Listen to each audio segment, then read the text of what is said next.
is our lilac sugar. You can use any sugar that you want to use. You can use brown sugar, you can use cane sugar, you can use coconut sugar. Now, this is gonna take on the scent of the lilac flowers. And this is going to be smelling amazing.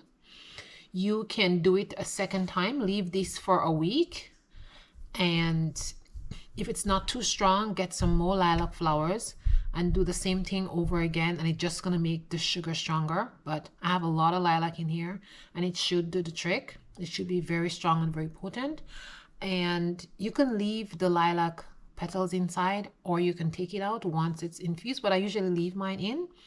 And this is used for colds, for flus, for just a nice calming tea, or at night if you want to, go to bed really quickly and you just want to relax and maybe watch a movie and just be really relaxed. This is awesome. You just make a tea and just relax and watch a movie and whatever.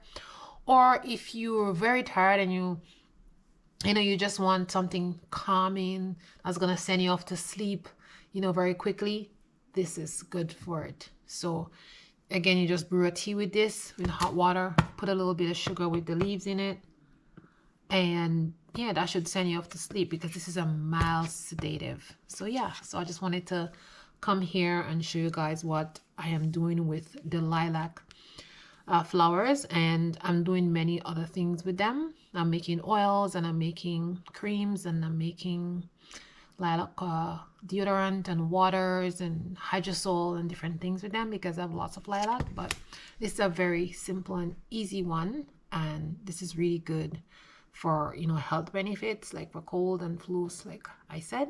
So you all, thanks for always watching my videos. Remember to like the video so the video can be shared to other people and other people can see these things, because there's many people out there who are interested in herbs and plants and stuff like that. So please remember to like the video. Thanks for watching. Stay positive. I'll see you in the next one. Mwah, mwah.